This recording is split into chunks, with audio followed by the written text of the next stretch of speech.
The following podcast is a W2M Network original production. Visit W2Mnet.com for all of our other great podcasts, plus news, reviews, articles, and opinions from the worlds of wrestling, video games, football, and entertainment.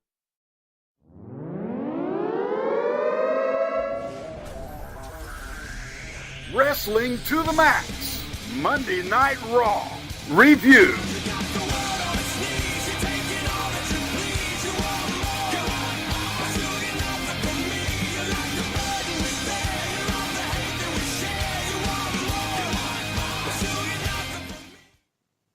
Ladies and gentlemen, welcome to this episode of Wrestling to the Max's Raw review for January 1st, 2000. I can't even get the year right. Welcome to Wrestling to the Max, everybody. This is a Raw review for January 23rd, 2018. I can't explain it. I'm just too excited. That's the reason, is because we are doing Raw 25 tonight. We are getting in depth with this great show. Lots of fun stuff to talk about, including coughing, and we're going to get, well, trust me, there's going to be lots of that because we've all been sick. But anyway, we've got a great one for you. Wrestling to the Max is, of course, brought to you by W2Mnet.com, the place where you'll get all your great wrestling needs and a lot more. And hey, don't forget to go check us out over on the W2M Network or Wrestling to the Max, whichever one you want to find us on, with a special subscribe button that you hit. Every time you do that, you will get all of our great content in one nice place. And also, don't forget to go hit that rate and review button, too. That gives us a little props, and all of that gives us a few of your ideas, your comments, and everything you have to share with us. I, of course, am Gary Vaughan. Along with me is your normal host, Mr. Paul Leazar. Heyo. And, of course, joining us tonight for such a big show, Sean Garmer. What's up, everybody?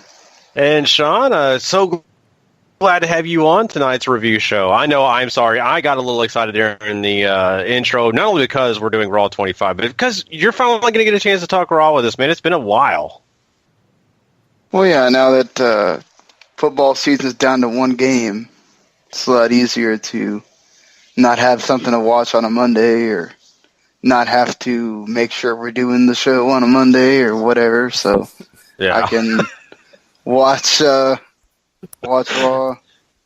Yeah. No, you're right. Exactly. I mean, it's so great because, you know, you've been doing a lot of football stuff and all the other things going on, and it's just nice. All three of us are here together. We finally get a chance to sit down and talk about this special edition of Raw. Raw 25 means a lot to us because all three of us honestly watched this whole thing unfold throughout the years, through our childhoods, our teenage years, and through our adulthood. So here we are tonight. I'm just excited that all three of us are together to do it. And Paul, you are going to lead us down that journey, man. I sure am. So yeah, 25 years of Raw, first episode, January 11th, 1993, so we're like a week and a half past the actual anniversary, but who's counting, right? This is WWE. They do their stuff when they want to. Yeah, it's very true. Oh, what's your guys' first memory of Raw? Anybody? Oh, I'm trying to think. Honestly, it's hard for me, to be honest with you, because, I mean, I was, okay, so let's be fair, I was a WCW guy, right?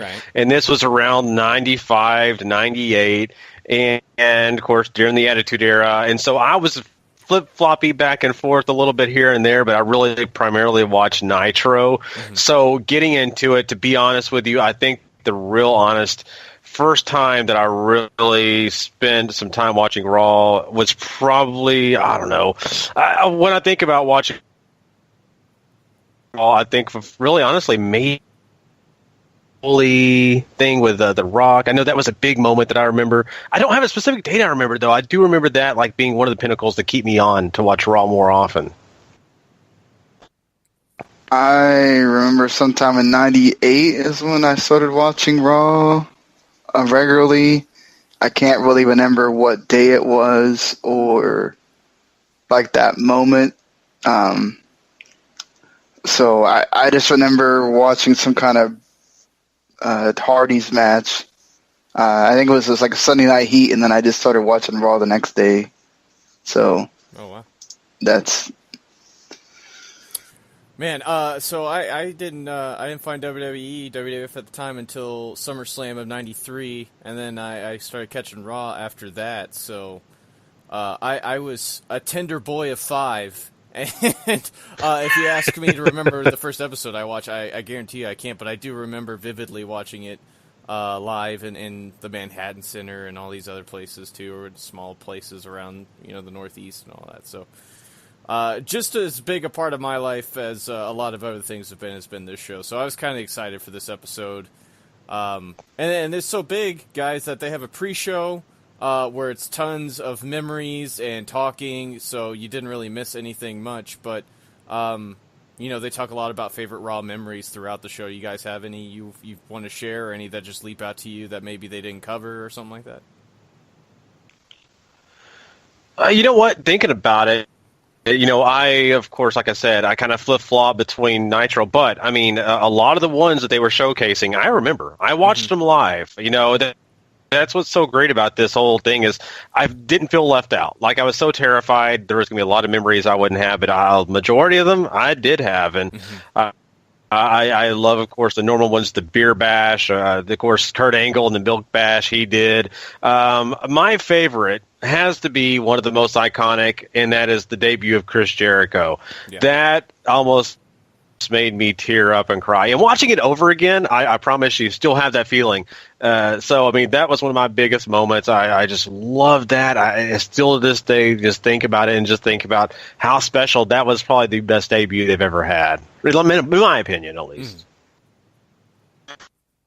Yeah, probably for me, it was the Mick Foley winning the title thing. That was like just such a cool moment because he's one of my favorite guys. And I mean, The Rock was probably like my ultimate favorite, but he's like that because, I could be like, oh man, he feels like he could be my friend that I know next door. Right. So, him and The Rock being in a feud together was like, the most awesome thing for me.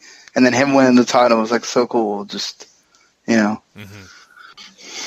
a lot of my favorite memories on Raw early on, at least, was Bret Hart, who is obviously world champion, and he had that great run of matches with Akushi down the line. And then, I don't think they showed this either, but Bob Holly and 1-2-3 Kid getting the surprising tag team title win on Raw as well, out of nowhere, was awesome to live through too, just because, what 5-year-old or 6-year-old wasn't into the 1-2-3 Kid at the time, so... and then, of course, later on, Big Show pulling down the Titantron always stuck with me for a very long time. That was really cool. So, all sorts of great stuff. But yeah. So, obviously, we have two venues. We have the Manhattan Center, and we have the Barclays Center. And if you're in the Manhattan Center crowd, you are pissed off as all hell because you got Jack Diddley. And they told him about it very loudly, according to a ton of reports going around, booing very loudly at the screen whenever they were showing the Barclays Center, sucks chants, refund chants. Do you think they have a point? What do you think, Sean? I kind of, in a way, they might. I mean, because they got some of the bigger legends, but at the same point, it was a little, yeah. Mm-hmm.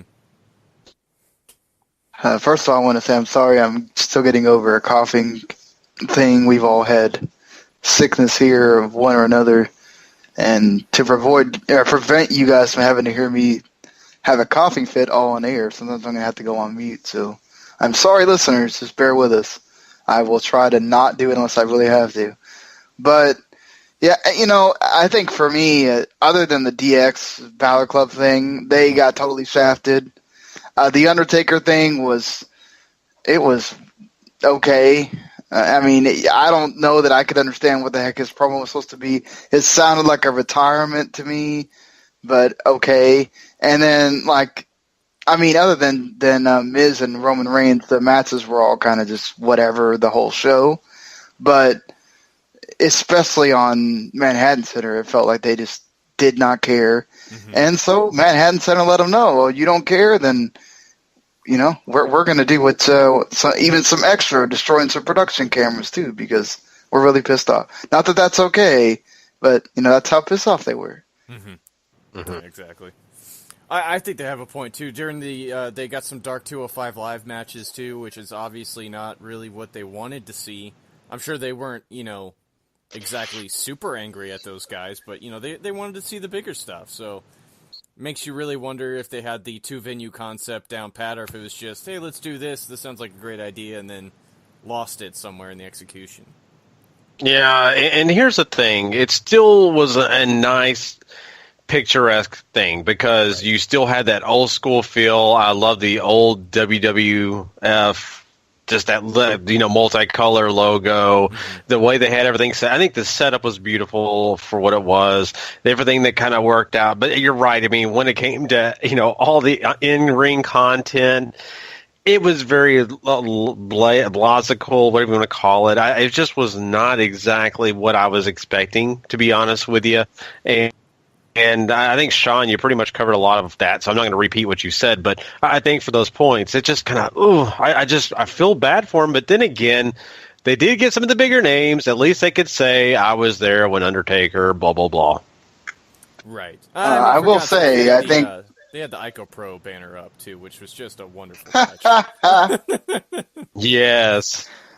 I love the guy in the front row that had the Ico Pro shirt. Yes. That guy's crushing it. I was like, wow, that's awesome. I think it tells you everything when King and Lawler fall asleep. Or King and Ross fall asleep. There's nothing going on. Yeah. I mean, they're not doing anything. No. Yeah. And poor JR. Oh, my God. I love JR, and I think he does a good enough job. But even in this, man, I feels like, he just feels like he's out of his element. Like, almost like he hasn't done this in a while. I'm like, dude, you do this on Access TV all the time. Like, I guess he's up in age. King is in a way, King doesn't have the ability to cover for him anymore like he used to. Because King is also very out of his element as well. He needs a guy like Corey Graves or someone that's kind of more in it right now. Josh Barnett as well. But even on Access, sometimes he kind of sounds like he's there to do a job. And that's fine. I mean, look, the guy's been through a hell of a lot. He just got the horrible news about they're not going to do anything to that kid, that end up killing his wife. So, I mean, just you got to give it to JR for going out there and still trying to perform, but you can definitely tell that it's not the same. Exactly. Well, let's talk about this main show, and usually there's a lot of threads to follow, but this is a lot of individual segments stringed together, masquerading as a show. So, oh boy. We open with Shane and Stephanie coming out, and they thank the fans and talk about 25 years and all that, and this, of course, brings out Vince McMahon, who basically channels Attitude Era Vince, gives himself a huge pat on the back, and runs down Shane and Stephanie for only presenting him with a plaque because, it wasn't really anything as grandiose to represent the accomplishment that was 25 years of Raw. Runs down the Barclays Center, all this other stuff. Naturally, since this is the 25th anniversary of Raw, here comes Steve Austin. And you already know what's going to happen, guys. McMahon's getting stunnered.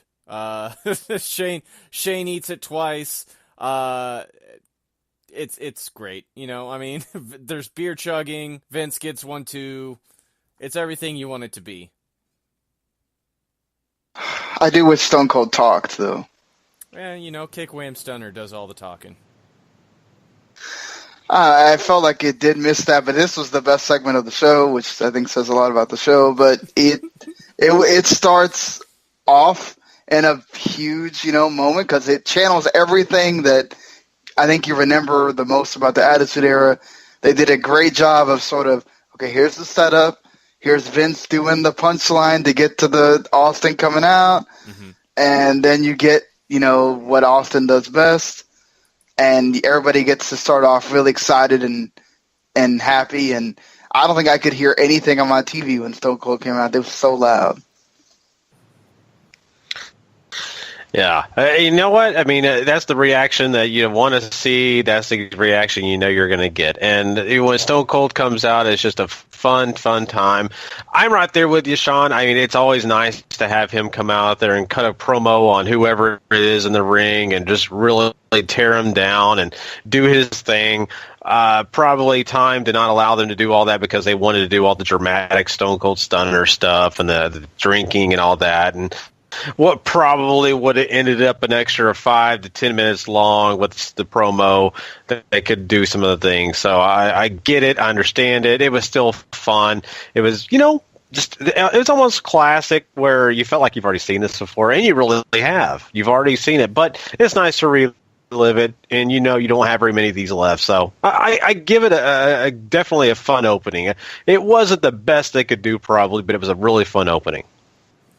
Yeah, I mean, I dug this too, right? It's a scene that you got to see so much during the late 90s and into the 2000s, of course, as well. But, we haven't seen this in a long time, and it's always, this is just classic WWE stuff. I think that's really where this hits home. It hits you in the nostalgia, as they will a couple times this evening, so.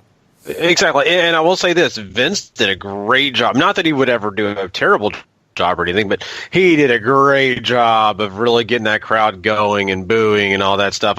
I think it really helped this because other than that, it'd be very cartoony, and I think he did a great job of really giving it some more of that oomph that it needed, and good job on him. Yeah, you hit it when you get the asshole chant. Mm-hmm. Yes. Yeah. Yep. Channeling what he knows how to do best from that time period, and that's just be a dick.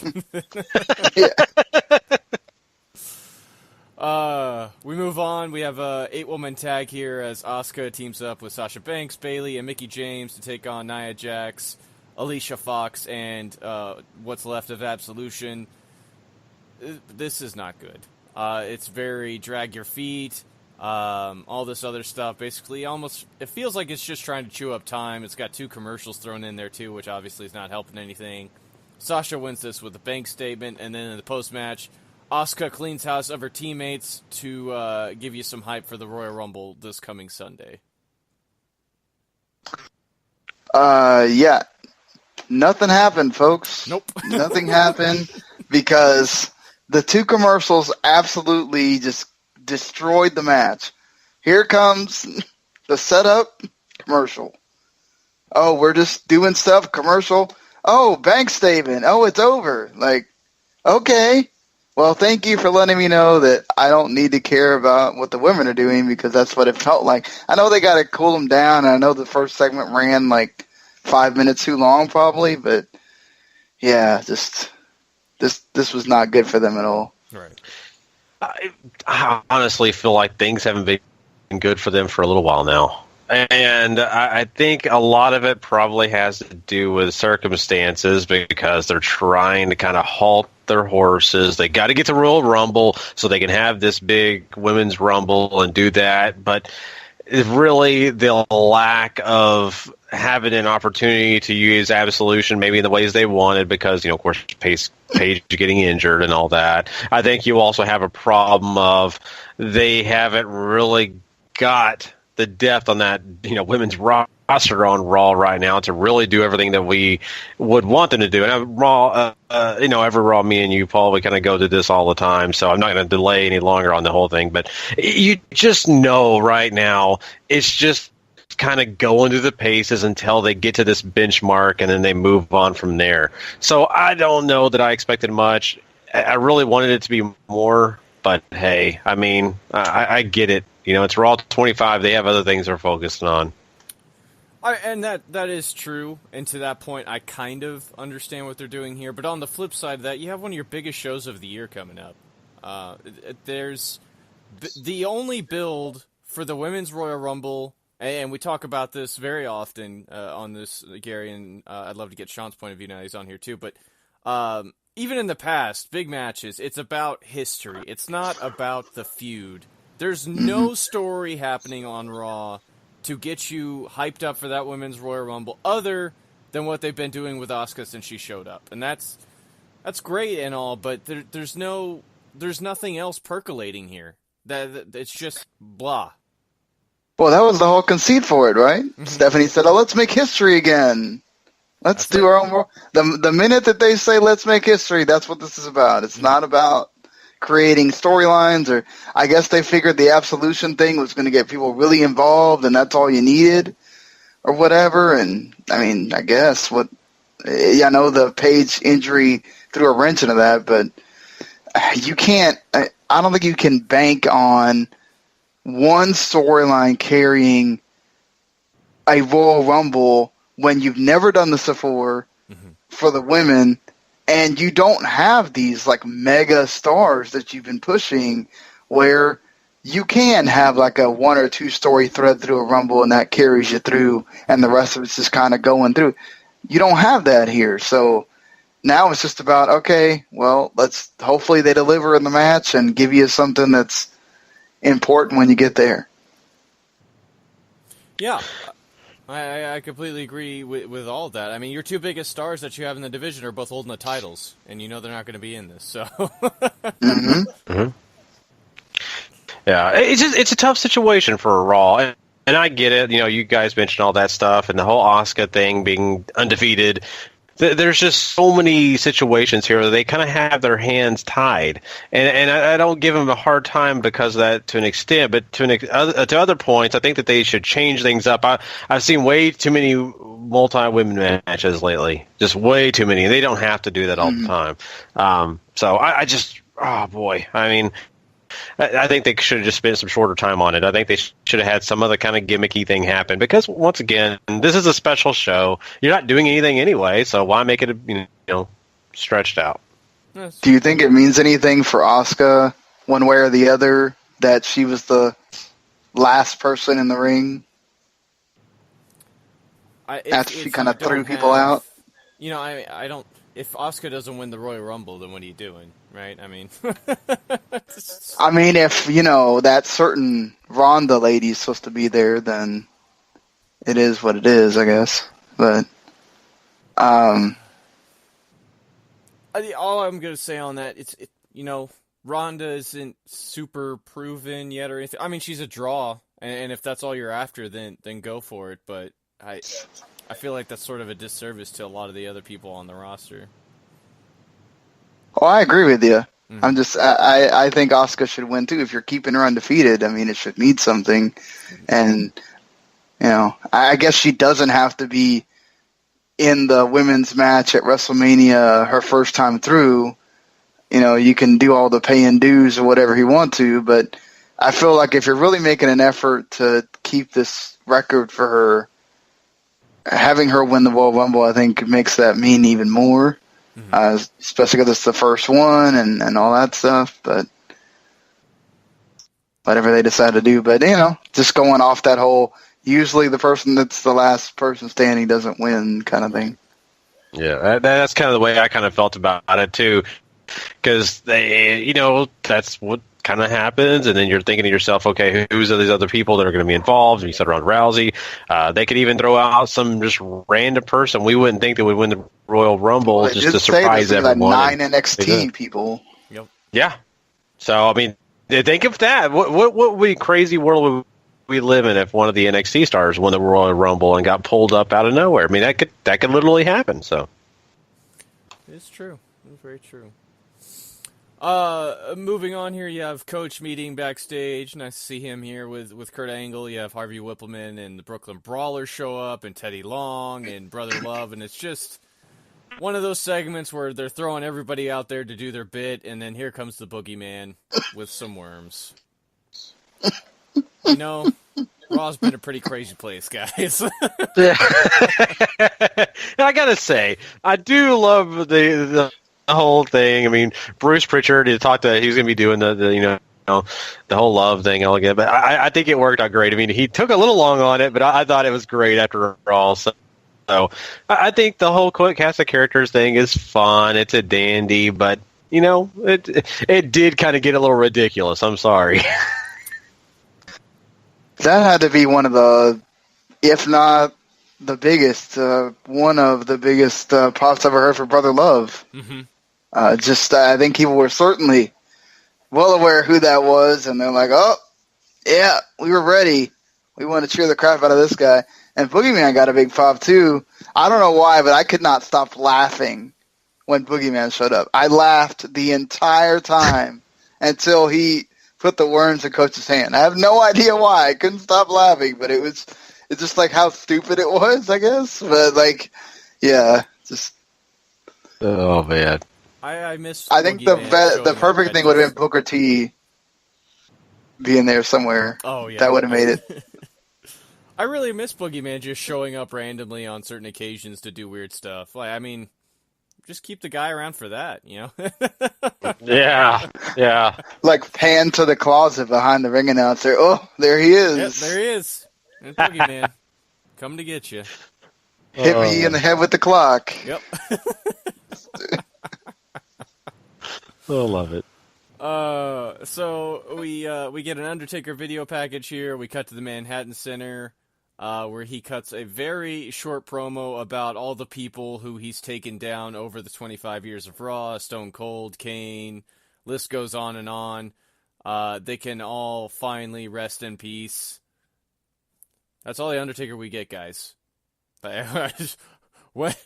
All right. Yeah. Like that was the foreshadowing of him saying, "I'm also resting in peace." Mm-hmm. Yeah, I kind of got that idea too. And I love Undertaker. I love him being, at least this big figure and showing up on such a big show. But at the end of the day, at the end of this whole thing, you're just kind of like that. That's it. Okay. And so I don't know. I guess I shouldn't expect much. I didn't really expect much, but it was just kind of thrown in there. It just didn't feel special, How weird does it feel that Undertaker is in, like the third segment, and Kane is still in the main event in 2018? It's a scary day. The world is ending. I mean, old. I don't know. Yeah. Yeah. Oh, man. So we have an ongoing poker game throughout the evening because, naturally, the APA are around, the door is back, fair memories everywhere. You have so many people show up. You have Heath, Slater, and Rhino here. You have the $1 Million Man. You have MVP, the Usos, and Jeff Hardy come in at one point. Eventually, the $1 Million Man wins the game. We get the Ron Simmons Damn, of course, and basically everybody can go home happy at that point.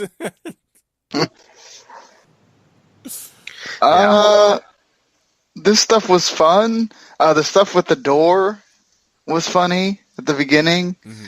And then the thing with Heath Slater being bad at poker and JBL's line of, well, now you can tell your kids that daddy's broke. And... So, yeah, Jeff Hardy felt kind of weird there. But aside from that, it's fine. The way that they set up the match that happens out of it is weird, but okay.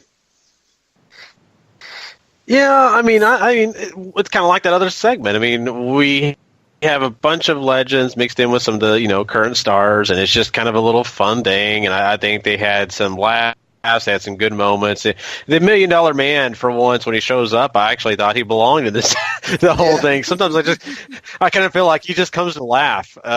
Now he's actually coming to do something.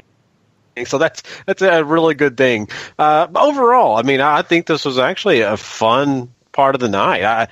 I dug it. I'm a big APA guy, so maybe that's why. But I really felt like that it gave some substance throughout the night. I didn't think it was weak. It was a little silly at times, but that's normal. That's what it's supposed to be. It led to a match. Hey, that's kind of good. Mm-hmm.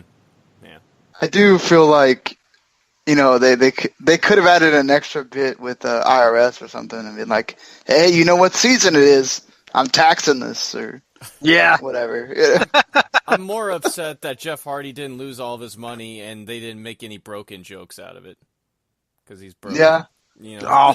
Nah. Yes. Well, but if the IRS couldn't show up, Sean, because the government shut down, so. Oh, that's true. That's true. That's He's true. not working for free. Nope, no working for free. We get this next segment here with basically past GMs. So you got Mr. People Power himself, Johnny Ace in the crowd. You got William Regal. You got Eric Bischoff. We cut to Daniel Bryan, who gets a huge pop. And then here comes The Miz, who has his big stare down with D-Bry, and we have ourselves the Intercontinental title match, which The Miz ends up coming out on top of here with a little help from an exposed turnbuckle into a skull-crushing finale. He is once again the Intercontinental Champion, and all feels right with the world, even though this match ain't much of nothing. Yeah. Can I mention one thing before we talk about the Intercontinental title? Can I just really quickly say, I was really kind of happy, honestly, that they did show the GMs, right? Mm-hmm. I think that was kind of a nice touch, and I love seeing Eric Bischoff every time he shows up. I know, people. I'm a big fan of Bischoff for obvious reasons. But nonetheless, I think that was good. It kind of felt nice to have them celebrate, especially William Regal too. I thought that was great, and William Regal got a huge pop NXT chance. Oh, I loved it. I was big on that. So good job on all that stuff, Johnny. Woo, right? Yeah, got that Bellum right now. Yeah. You can certainly see. You can see who he was there. Yeah, good. They had Eric Bischoff on the pre-show too, so yeah, it was cool seeing him twice. You'd never know that Eric Bischoff had aged, except his hair's gotten gray. That's the only reason you know he's older. Isn't it amazing though? Incredible. No wonder he was a model. He was a model when he was younger, so he lived up to that in his older age. So, oh man! And the other thing I do want to mention, Daniel Bryan also come out there, and I do enjoy the stare down between Miz and Daniel Bryan. And the reason is because all the rumors we keep talking about, right? Daniel Bryan in the Rumble. What if he appears? And that makes you more interested, and it actually makes you feel like you can actually believe the rumors are true. Even if they're not, it at least gives you a little bit more credence to believe they're true. The stare down, it worked for me. I think another thing that may help that is that they have not, they've only announced, I think, like 13 or 14 people that are in the Rumble this year. Yep. They did not commit the same problem as last year where they had almost everybody announced. Mm-hmm. So much more ability for surprise there on that one. I will say, I think, honestly, for me, I thought Eric Bischoff should just never have changed his hair color back because, he was gray before he, WCW folded. He looks good with the gray hair, too. He's one of those people, Yeah. But, I thought this match was actually, I know Miz and Reigns have had matches before, and they've kind of got this formula down with how you deal with Reigns with the fans not liking him, especially in these arenas, and they'll cheer for anybody going against Reigns, and I thought they pulled that off really well with the false finish. Miz has been watching some Yano, and then, he got the win. I mean, that's cool for him. The crowd cheered for it, and he's one closer to Jericho. Yeah, that is true. And I'm sure Jericho will probably be mentioning that if he gets even closer. So, gets right there with him. But I think what's at least nice about this match is it's still, even though we've kind of seen this before, right? I still felt like it was interesting throughout the entire match. It wasn't the best match we've seen these guys have. It probably won't be one of those ones we'll be talking about forever. But it's still. I think it kind of goes right up the whole thing for Miz and the whole Miz Taraj. It just works to every bit of what they're about. And I think that's what's sold well to me. And I'm really happy with it. Of course, I'm a huge Miz guy too. So I want to see Miz with the IC title. But I'm just saying, I think as much as it may not have been a 5-star match, it still felt very good to me. I mean, in comparison to the other wrestling we get on this show, this is fantastic by like a mile, but these guys... Because this is the only actual match on the show. Exactly. These guys have had much better matches is basically what I was trying to get. This is... It's just sort of plain to me. And that's fine. Like I said, this isn't really about wrestling for this episode of Raw, but give me something. Come on, guys. Mm-hmm. Yeah. Yeah. More of I guess you would say, a Vince Russo type show, right? He's all about building the characters. F the wrestling stuff. Just let's build the characters. Exactly. I don't know if they built the characters that well on the show either. They didn't. No, that's what Vince Russo would say. They do too much worrying about wrestling. That's what he says. So, yeah. Well, we get to come to one of the more surprising parts of the show. That's Christian and the Peep Show. I was super excited to see this. And you have Jason Jordan and Seth Rollins as his guests. And Christian is sort of trying to interview him, but Jordan really just seems to want to put over his dad. How great is this show? Everybody give Kurt a round of applause. He's so great. My dad's this. My dad's that. And the crowd just lays into him. Awesome. It's so awesome. Here comes the bar. They're running down Jordan and all the legends. They're here to see the bar. They're not here to see Jason Jordan and Seth Rollins. Whatever. They're going to win the titles back. Jordan sucks. Here comes the big old brawl. Rollins ends up clearing the ring and accidentally ends up hitting Jordan on a dive while Cesaro bails out of the way. This is simple build, but clearly the Jordan heel stuff, even if this is sort of go away heat, I thought he was awesome here. Yeah, this is where it felt like after Raw WrestleMania, right? Because he basically got the Roman treatment. Exactly. They wouldn't let him talk. And it was like, wow, they just really hate this guy. Like, you can insert meme here about this is when nobody likes you. Mm-hmm. Jason Jordan,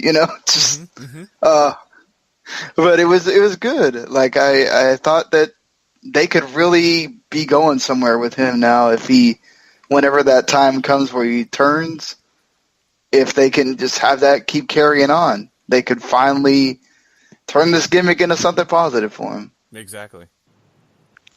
Yeah, and when you kind of get that heat, it does mean something. It speaks volumes to the Vince and everybody else, and it speaks also volumes to the viewers at home. So I think it's going to bring up some things, and it's going to actually help the transition of Jason Jordan into that heel role. If they choose to, I think they will, but if they choose to go down that route. And I love all the interactions we have here, especially, with Seth Rollins accidentally, hitting him and all that stuff. I think it just gets us more down that path of seeing these guys, eventually kind of have their big spat. So I think this all, worked out the way it needed to work out in the end. The Bar and Jason Jordan and Seth Rollins all together, I think they've kind of done a decent job. That's kind of the way this felt, kind of decent. Mm-hmm. Not enough Christian. Yes, definitely not enough Christian. I feel like we could say that about every episode of Raw. There's not enough Christian.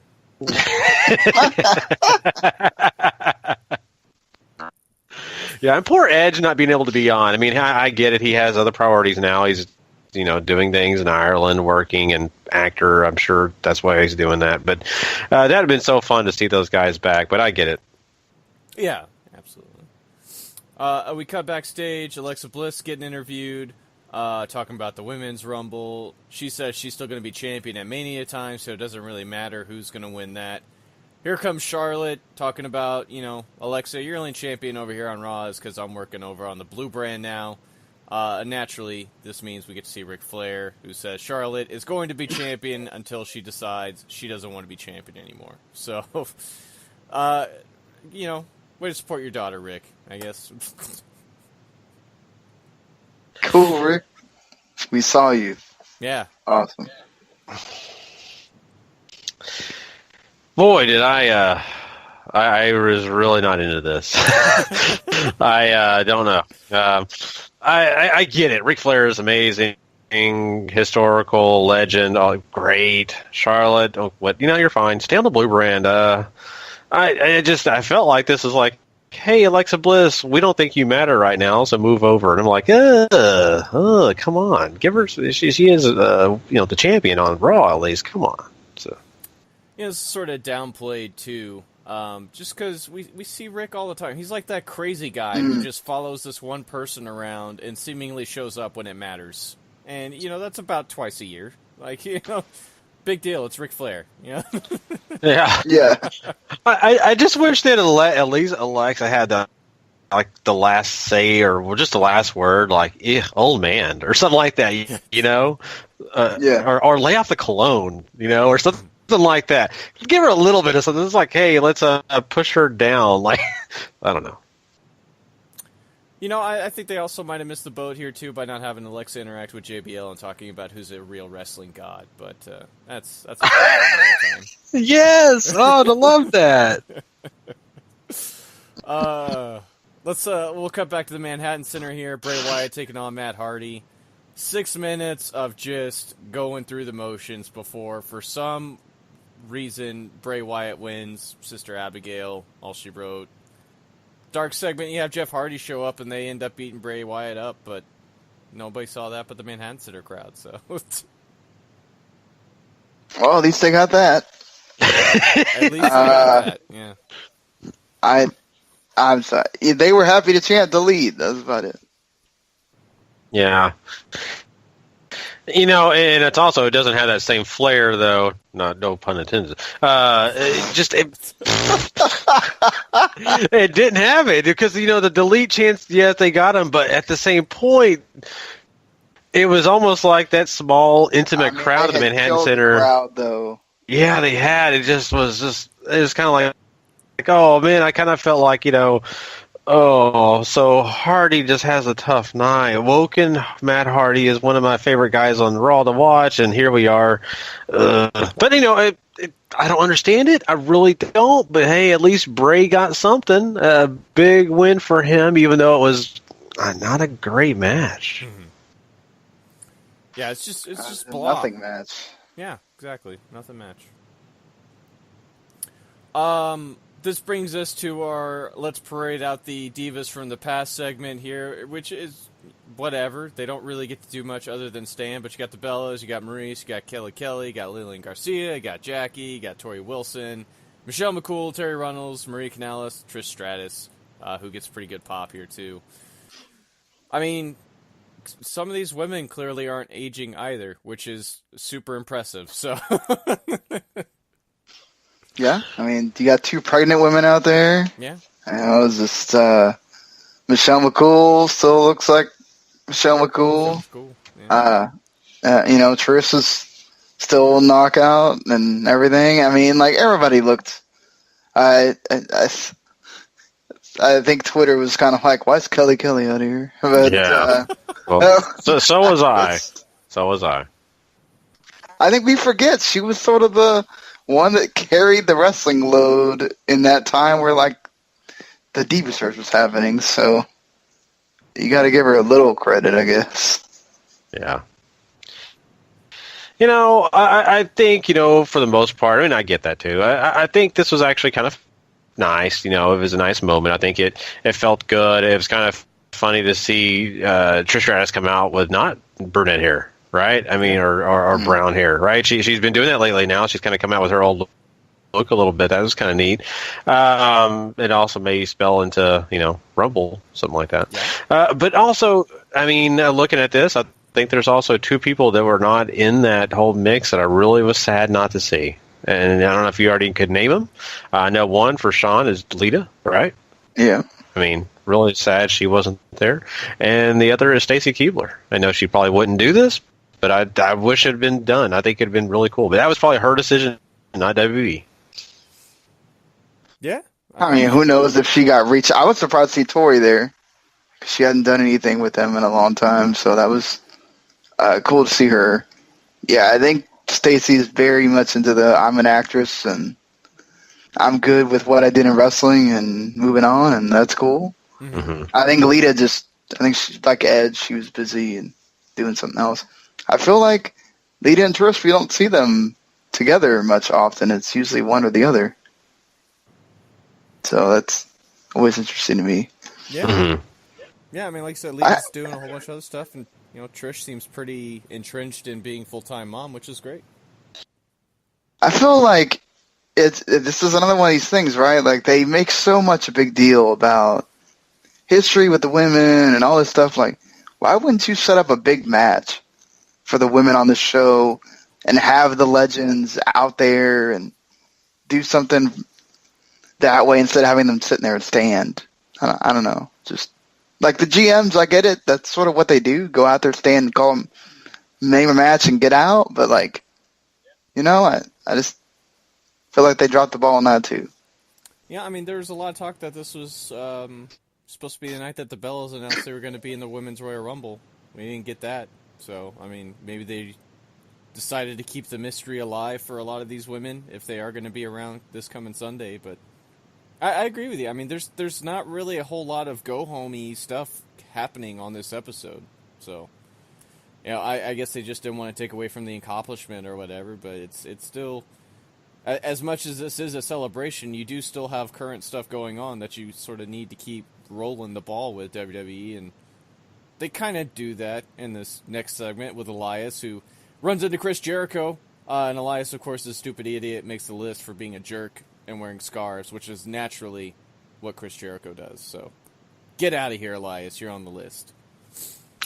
I loved it. I mean, I was absolutely happy seeing this all take place. Of course, Jericho's my all-time favorite, but I just think it just felt right. It feels like Jericho never left at all.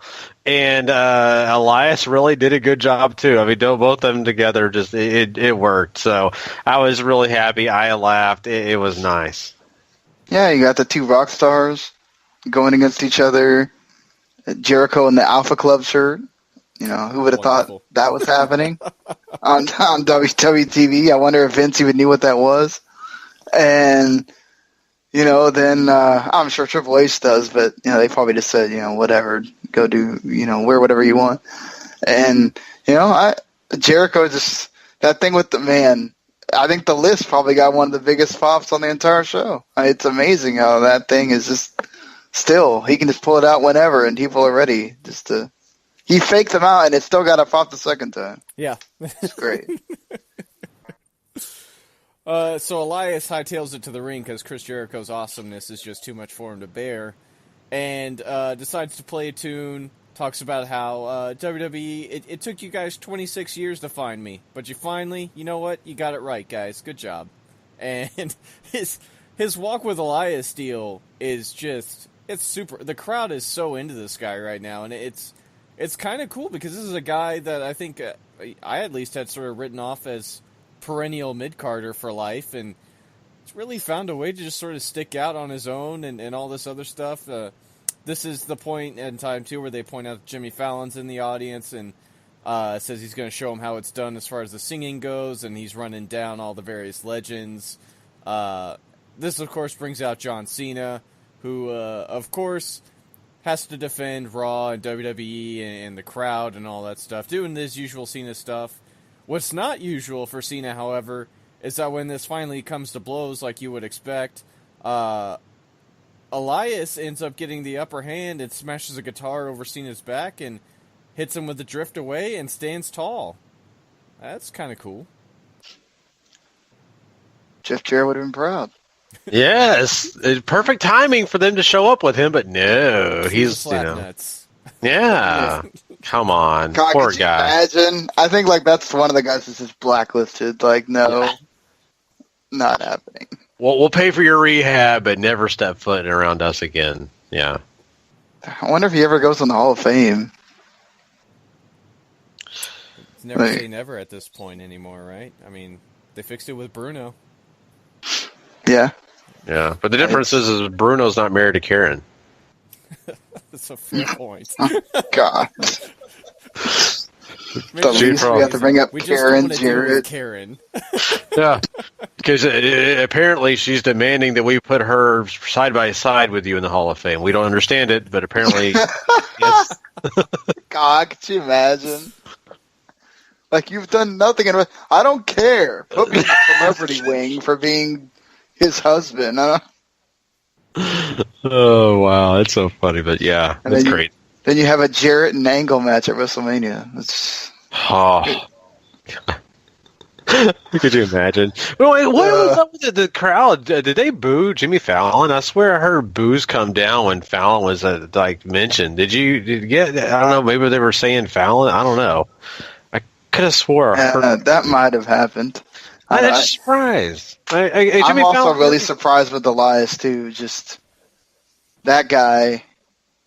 I know it's a character that Vince really likes and will usually give a bigger benefit of the doubt than normal, but he's made that thing work, I think, just as good as anybody, and it's amazing to me how over that is, how he came up with the whole WWE means walk with Elias. I mean, just that's so cool and so good for him to do, and you get to work with two legends back to back in 2 segments. I mean, it's pretty awesome for him. Shows you where he's at. Yeah. Mm-hmm.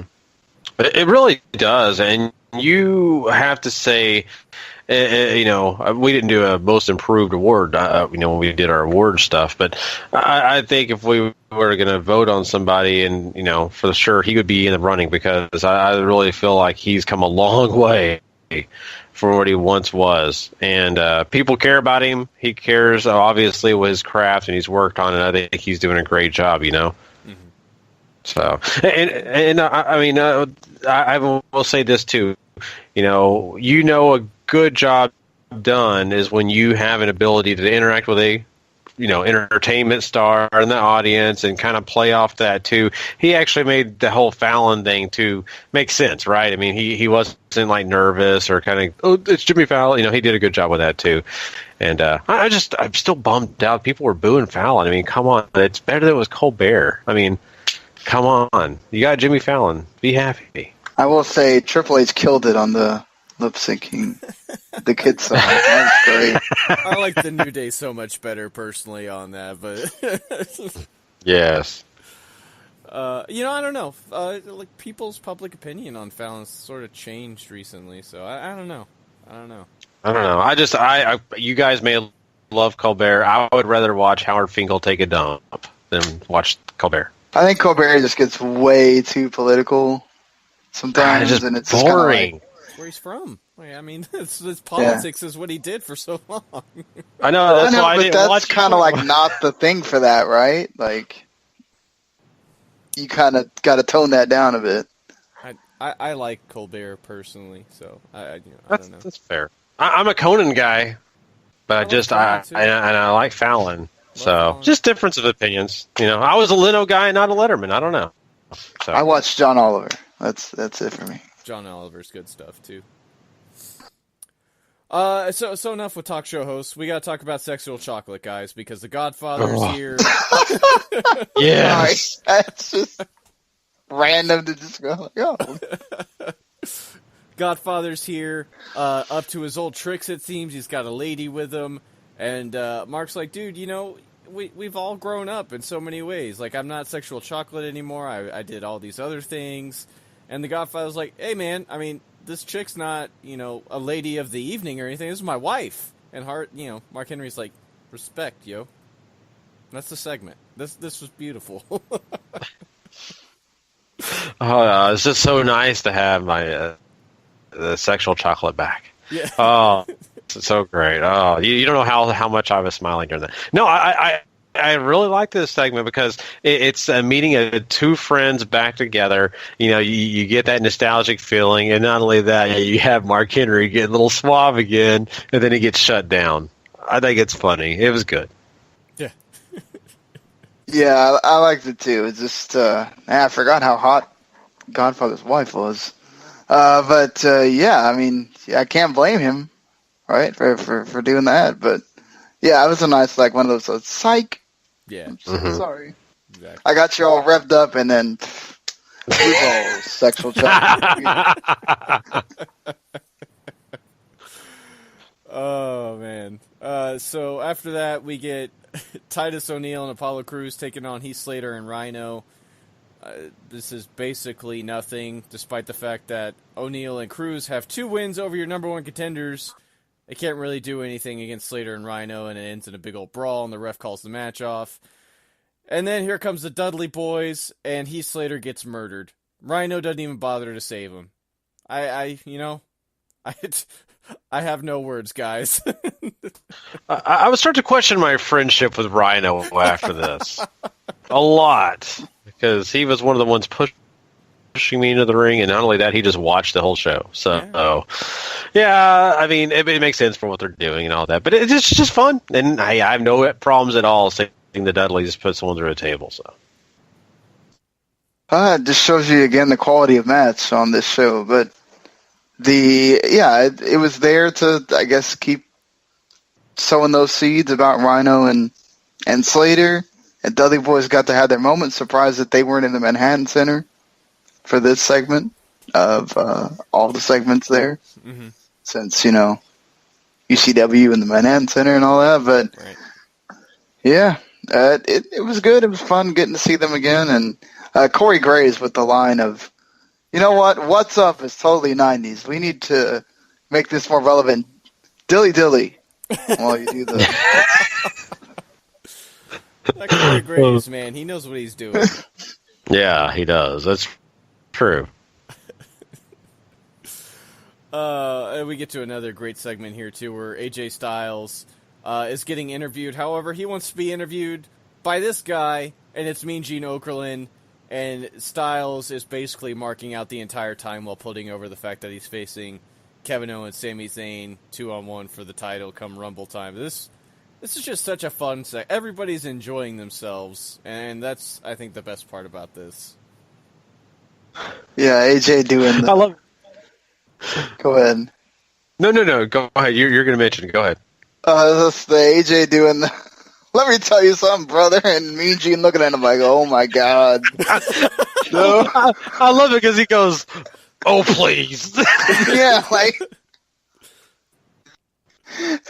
And then AJ's still trying to get that cameo over. I don't know if it's going to happen, but that was fun too. Just AJ is, once again, when he gets to have fun doing these things, it's great stuff. I mean, Mean Gene's starting to look at his age, man, at 75, but he's still got the wittiness there. Mm-hmm. Yeah, he's just one of those guys that it amazes me that he still has this ability at his age to be that, be that guy he once was. And the look on his face the entire time was just priceless. Just a mad dog, just like angry. I'm like, oh, this is perfect. So you got to love him. He's one of my, Mean Gene is one of my guys for sure.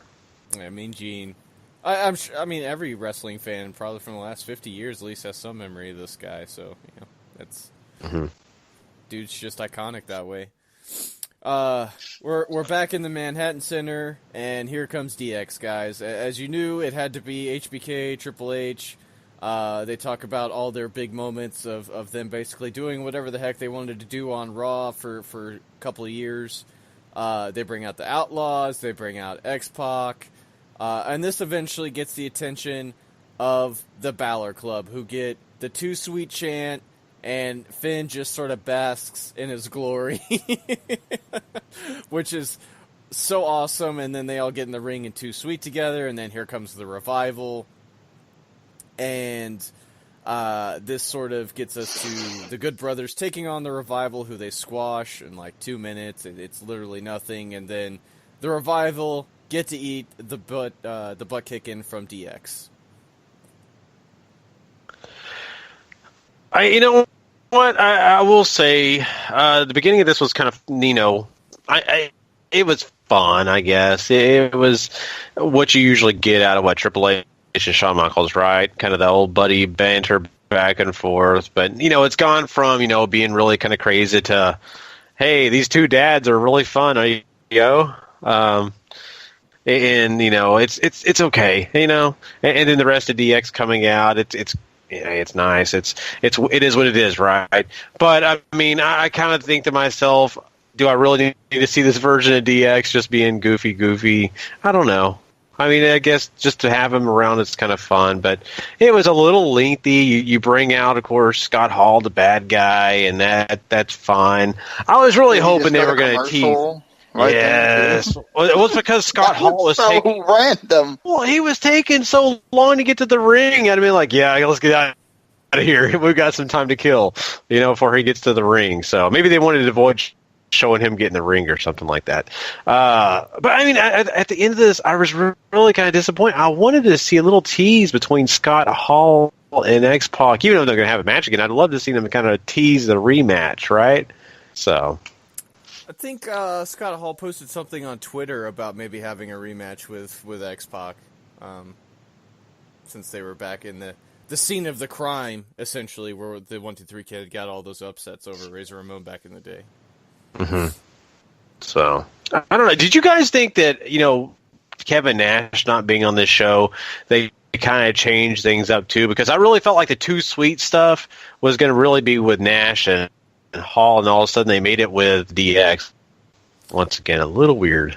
Nash was supposed to be on the show, and then something changed to where he wasn't going to do it anymore. So I'm not too sure what happened. He had knee surgery. That was it. Yeah, he had knee surgery, and he didn't want to get on a plane. So. Well, his legs aren't exactly in great shape. He's got so much money, he could have just rented out the entire aisle and stretched out. I don't know. Anyways. I'm a selfish wrestling fan, okay? That's fair. The main event segment is Kurt Angle bringing basically everybody out surrounding the ring, and then here comes Braun Strowman, Kane, and Brock Lesnar to get your token hype for their match come Royal Rumble, and it ends, of course, in a big old brawl.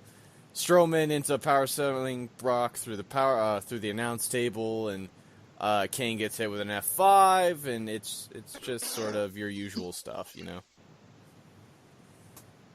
Yeah, this is kind of like a what happened ending, but all right.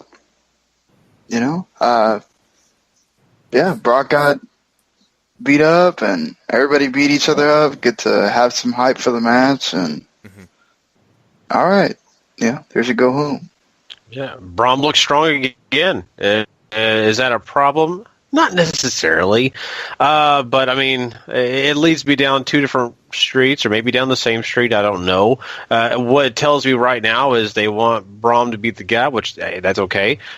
But Brock Lesnar being put through the table and just never really getting a one-up on Braun, does that mean that, he loses that Universal Championship? Or it really, to me, it almost says he's going to keep it for some reason, because Braun, stands tall at the end of this. So, I don't know. Maybe I'm weird, wrong, but I just kind of felt like this was I get it. Braun is looking strong. He's been looking like that for a while now.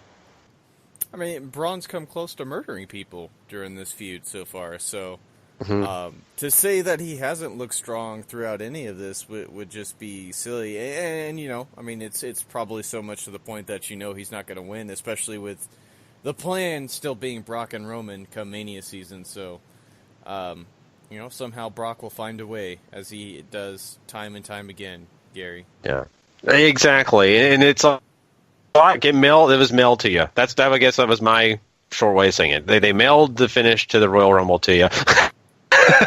Not the Rumble itself, but the pay-per-view. Yeah. So that's okay. We've seen this before, Paul, and I'm okay. I'm saying weird that I didn't love it. I love Braun. I really, really do, but it was not my favorite way to end such a spectacular show. They just done it kind of too many times. Exactly. Mm-hmm. So, and it's just that feeling of, man, it doesn't really feel like he's going to win. So, even though I feel like they're making a mistake there, but, they don't seem to think the same way. So it is what it is. But, yeah. So we just got to put a number on this bad boy. What you guys want to give it?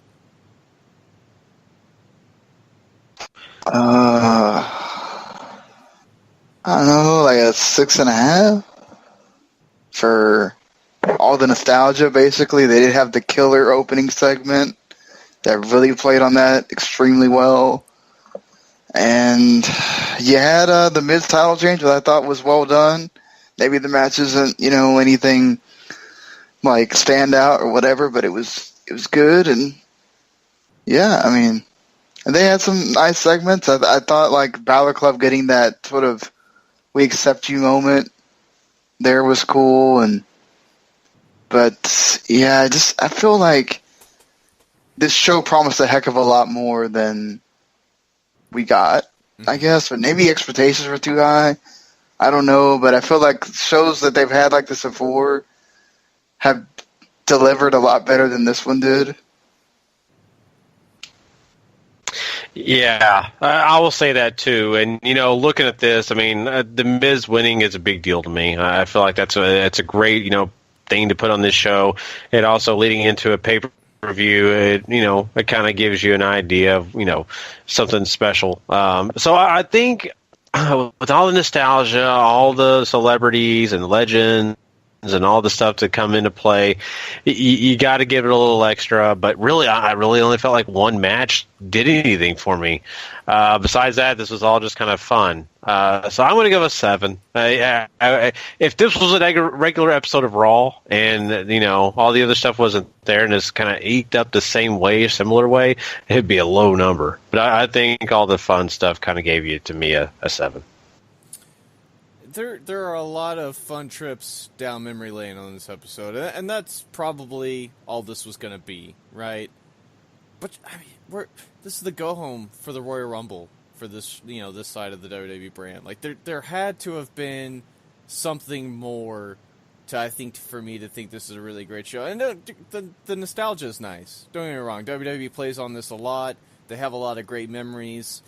All that great stuff, and that certainly is something I want to take into account with the score here. But there's just, like, the current day product has basically got shat on, and to have us walk down that lane. So, I mean, outside of the IC title change, there's not really a whole lot else going on here. So, I'm thinking more of a 5. The nostalgia was fun. There's nothing else bringing you to the show. That's kind of sad. You probably would say you like Raw 1000 better, huh? I definitely liked Raw 1000 better. Mm-hmm. Yeah, I kind of feel the same way. So, and I think something that they really liked on this show, which I once again, I'm sure schedules, timing, and all that, but from my understanding, The Rock had a pretty free time at this point to come out and do Raw. Also, a little surprised that he didn't make a big surprise. They might have had to pay him some big old dinero too. Once again, I'm a selfish wrestling fan. Vince has got deep pockets. Come on. Oh, no, I agree with you. Show, I'm probably giving it a 4 anyways, so. I forgot. Yes, I'm so sorry. Well, yeah. That would have bumped it up for me if he did show up. Because I feel like the thing with Elias would have been perfect for him to show up too. Mm-hmm. You got through John Cena. Well, here's The Rock, by the way. It's just, I totally agree. In fact, when I thought, Elias, you just mentioned The Rock, I was waiting for the music, but it didn't happen. So stay in Hollywood, Rob. Nobody wants you here. Jesus. Wow. Now that he is the only non-Spider-Man movie to make the most money for Sony ever, that's amazing. That dude just see that movie. He just makes gold right now. He does, man. The Rock is all the monies. You want a good movie? Just put The Rock in it. There you go. That's it. What's the one that he's in now? Like I feel like I need to see that too. The Rampage one. Yeah. All right. I love monster movies. I can't wait to go see Rampage. Me too. And I love the video game too, by the way. So. Of course. But anyway, well, you can go check out video game stuff if you want to go check out Video Games to the Max, guys. And where do you find that? At W2Mnet.com, along with all our other great content, like Wrestling to the Max, our regular episodes. Like, we're going to do one tonight, yeah. We're going to do an awesome one. We're going to have a lot of news and some things you want to hear about. Trust me. Controversy, lots of great things going on in the world of wrestling news. And, of course, we'll talk some Ring of Honor on that episode. And also, don't forget to go check out all the other great wrestling shows. Sean, you were just on another show talking Raw. Why don't you go and give that a plug real quick? Yeah, it'll probably be on the network at the same time that these are. So it's basically Mr. Shooting the Shiznit. If you listen to that, Brian Trammell, he had me on to basically review Raw really quickly with him right after it ended. And also we talked about how the site started and sort of my wrestling fandom and that kind of thing. So, yeah, definitely. It's a nice little short show to listen to. For sure. So, and the best way, once again, to go find that is just be a part of the W2M Network. The way you do that, go to W2Mnet.com or go subscribe at the W2M Network wherever you get your podcast. Hey, you can just go ahead and find us here at the Wrestling to the Max. We do the same thing here. Just subscribe there if you don't want to get the entire network. But trust me, the entire network is worth your time. So Wrestling to the Max or the W2M Network. Go check them out. Subscribe, rate, and subscribe review. to the channel on YouTube because YouTube's about to screw all of us over in about a month. So go do that. I don't think we're getting 1,000 subscriptions in that time, but thank you guys for at least helping us get to the hour amount that they required. So really appreciate that from all of you. Yeah, for sure. Please go do that. And then, hey, go find us, Wrestling to the Max, the W2M Network. Go to the W2M Network, hit that subscribe button on YouTube now. Even if you don't go and do it on a regular basis, if you listen to us from some other way, hey, just do that favor. Just go on YouTube, hit that subscribe button. That's all you got to do. You don't have to worry about it after that. Also, make sure you go find our other great friends that we have, 411mania.com and LastRunProWrestling.com. They support us. Let's go support them. And, of course, hey, this has been fun. We are done for the night. So for myself, for Sean and Paul, we will catch you guys down the road. The previous podcast is a W2Mnet.com original podcast. For more great content like this, go to W2Mnet.com for the worlds of wrestling, video games, entertainment, and sports.